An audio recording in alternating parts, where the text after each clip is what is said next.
महात्मा आए। मैं बताता था, 100 बातों में से 2-4 बात गलत हो जाती थी। इस बारे में मुझे चिंता हुई। एक व्यक्ति ने कहा, ज्योतिष और वैदिक मेडिकल साइंस बिना इष्ट के भ्रष्ट है। मुझे वो बात लग गई और मैंने उपासना, मेडिटेशन, ध्यान योग का पूरा अभ्यास, मंत्र जप, लगातार मौन, 6 महीने का बंद, खाना बंद, केवल 1 गिलास दूध रोजाना 2 महीने तक चलता रहा और उसके साथ अध्ययन भी चलता रहा और किसी से बोलना नहीं, किसी को देखना नहीं। जब देखा ही नहीं, ऐसे 5 बार 6-6 महीने का कंप्लीट फास्ट, और उसके बाद 2 महीने के बाद केवल फल, 1 गिलास रोजाना फल का रस और कुछ नहीं। समझिए शरीर हड्डी का ढांचा रह गया, किंतु बुद्धि बहुत तीव्र हो गई। जो आध्यात्मिक योगिक उपासना की बातों को मैं गलत समझता था, वो एक एक मिरेकल, एक एक बात जो हमारे योगिक ग्रंथों में, पातंजलि योग सूत्र में और अन्य अन्य ग्रंथों में लिखी गई हैं, सारस्वत कुंडलिनी योग में जो लिखा है, वो सब मुझे एक एक करके सत्य मालूम हुआ, वो सब उतरती गई और मेरे जीवन में परिवर्तन आ गया और इंट्यूशन होने लगा। ज्योतिष बिना इंट्यूशन के व्यर्थ है। बढ़िया ज्योतिषी और डॉक्टर, वैद्य नहीं बन सकता जब तक इतना सीधा सच्चा नहीं है और भगवान का भजन करने वाला नहीं है। जो भी इबादत करने वाला आदमी है, सरल है, सत्य बोलता है, उसमें वो सारे मनुष्यता के सारे गुण होने चाहिए।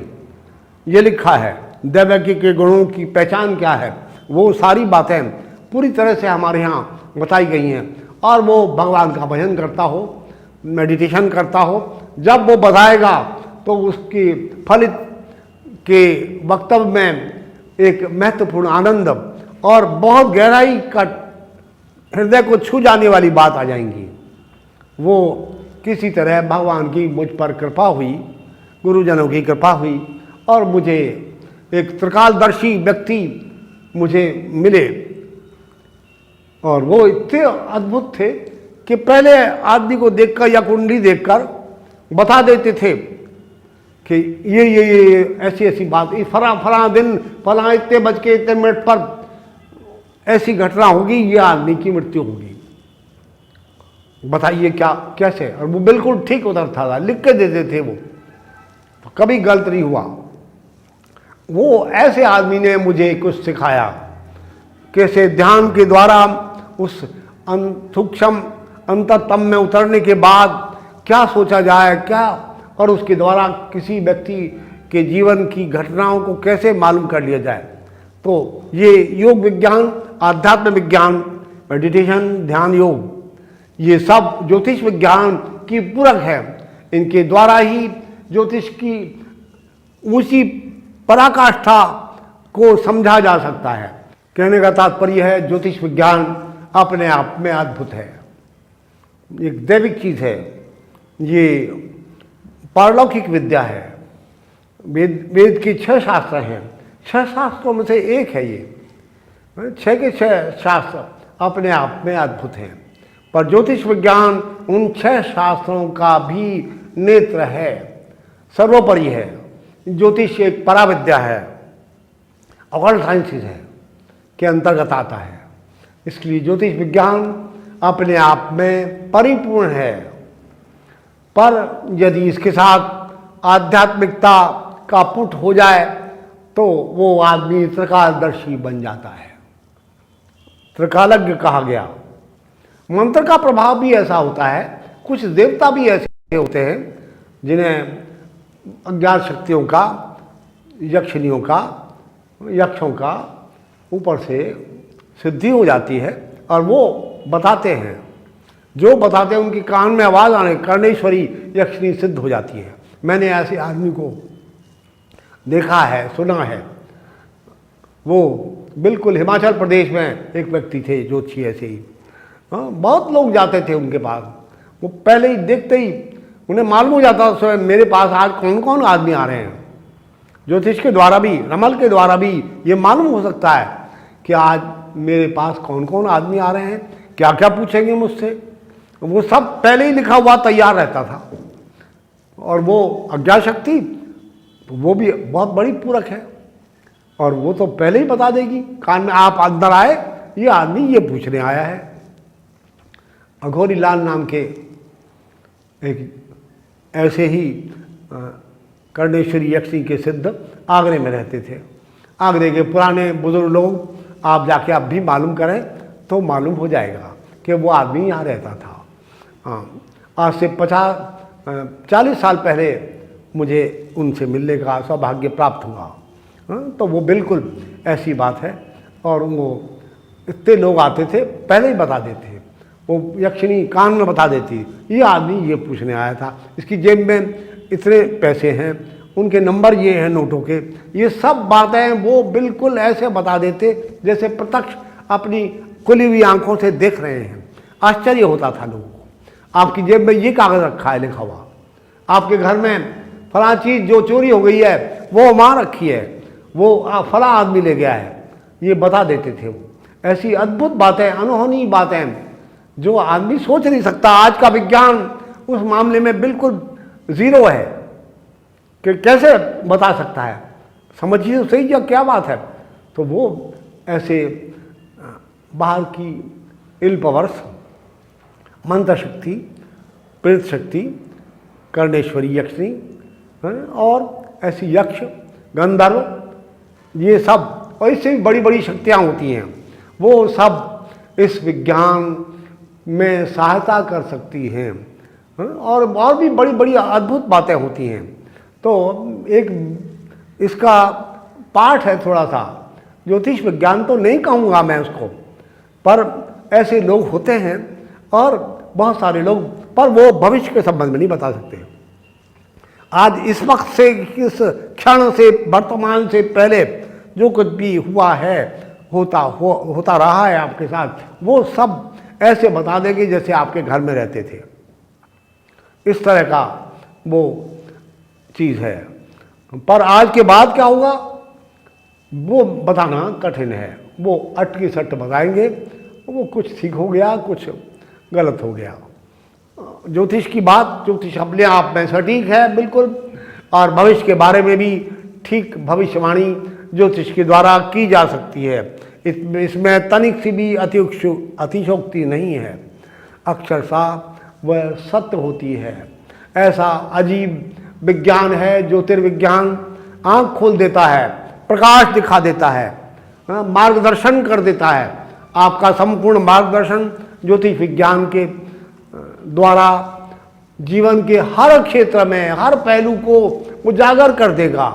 ऐसा अद्भुत विज्ञान है ये। कौन सी ऐसी बात है जो ज्योतिष के द्वारा, ज्योतिष विज्ञान से बाहर की बात है? नहीं, ज्योतिष विज्ञान ये मैं स्टडी करने जा रहा हूँ, ये मेरी विद्या पूरी होगी या नहीं, ये सब भी मालूम हो जाएगा। ये बच्चा विद्वान बन सकेगा या नहीं, IAS PCS वगैरह ऐसी देश की बड़ी मुख्य सर्विसों की अंदर आ सकेगा या नहीं, इसका आयु कितनी है बिल्कुल मालूम हो जाएगा। पंच महापुरुष योग होते हैं कुंडी में, और उनके षडवर्ग के मैं शुद्ध होकर कोई ग्रह आ गया, क्या करेगा, किस द्वारा, किसके द्वारा इसकी आजीविका होगी, ये सब मालूम हो जाता है। ग्रहों के ग्रहजन्य प्रभाव के द्वारा आपकी मुखाकृति बनेगी, और उससे आपकी चेहरा देखकर, आपका हाथ देखकर जन्म कुंडली बनाई जा सकती है। इस प्रकार का प्रश्न के द्वारा भी किसी को टाइम, लाखों करोड़ों आदमी ऐसा है जिनको टाइम मालूम ही नहीं है अपने जन्म का, विस्मृत हो गया, भूल गए, या माँ बाप जिंदा नहीं है। अब कैसे प्रश्न के द्वारा वो अपने आप अपनी जन्मपत्री उसको टेस्ट किया गया, जन्मपत्री जेब में रख लाए और प्रश्न कर, आज के बाद हमारा जिंदगी का हाल बताइए। वो प्रश्न के द्वारा बताया जा गया और बिल्कुल ठीक निकला, एक अक्षर भी गलत नहीं हुआ। पर अभ्यास की बात है, आपका प्रेडिक्शन में तो आप इसमें कोई बड़बोली बात नहीं है, ज़रूर आपकी तसल्ली कर सकूँगा। और बड़े बड़े लोग आते हैं, ऐसे ऐसे लोग आते हैं जो इस विज्ञान को मानते ही नहीं। हमने किसी ने मजबूरी में कहा है, जाओ, धक्का दे के भेजा है, आपको पता लगेगा ज्योतिष विज्ञान कैसा होता है। पर हम मानते नहीं हैं, इस ज्योतिष में विश्वास ही नहीं करते। ठीक है, अब आए हैं तो जन्मपति दिखाइए मुझे, मेरी जो समझ में आएगा बताऊंगा। आपको अच्छा लगे तो स्वीकार करिए, नहीं तो छोड़ जाइए।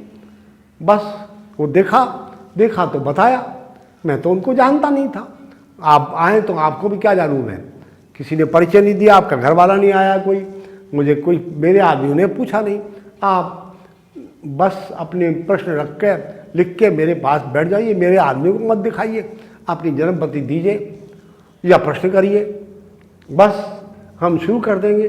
थोड़ी देर में एक एक करके तमाम बातें जो अपने पर्चे में लिखी हैं आपने, वो सब हमारे द्वारा कह दी जाएंगी। और कोई रह गई है तो पूछ लीजिए, बस हम स्पष्ट कर देंगे।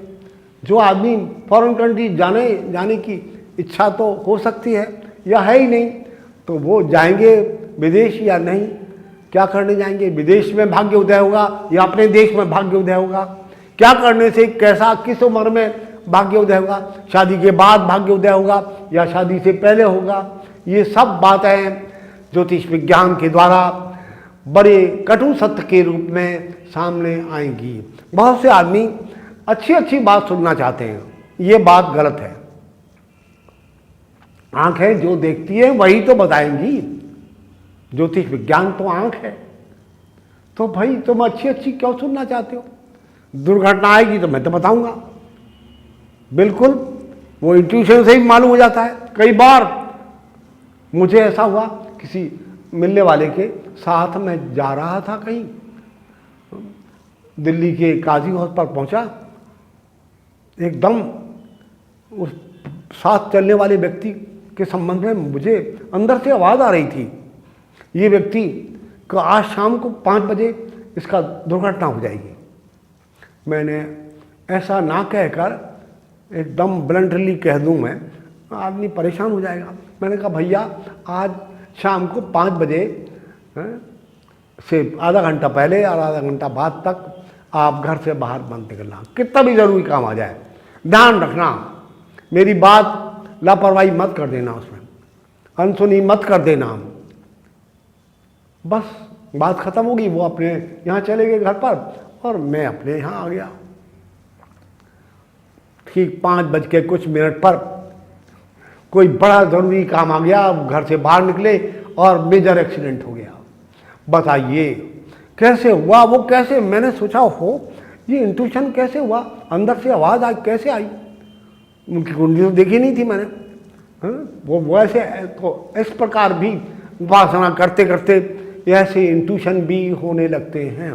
आप सीधे सच्चे रूप में रहिए, अपने जीवन को संयमित रखिए और भगवान का भजन करिए, अपने इष्ट देव का मंत्र निरंतर जपते रहिए। आप जितने सरल शांत होंगे, ऐसी पूर्वाभास आपको होने लगेगा। ऐसी बिना किसी सिद्धि के, आप मनुष्य बहुत बड़ी शक्ति है, आप सब स्त्री पुरुष आबाल वृद्ध शक्ति संपन्न हैं। आपके अंदर एक अद्भुत जीवात्मा बैठी है, वो पूर्व जन्म के कितने पुण्य हैं उसके, कैसा कब जाग जाए, क्या हो जाए। अगर आप मेडिटेशन के द्वारा, योग अभ्यास के द्वारा, भजन के द्वारा, भक्ति के, कीर्तन के, सत्संग के द्वारा अपने आप को एकाग्र करते हैं तो आपके ज्योतिष का अध्ययन करते हैं। मैंने तो इतना सरल विधि ज्योतिष की बना दी है कि आप एक ही दिन में ज्योतिषी बन जाएंगे। 1 घंटा मैं आपसे बात कर लूँ तो आपको सिखा दूंगा, और बहुत कुछ उसमें, इस विज्ञान बहुत बड़ा है, इसको थोड़ी देर में नहीं समझा जा सकता।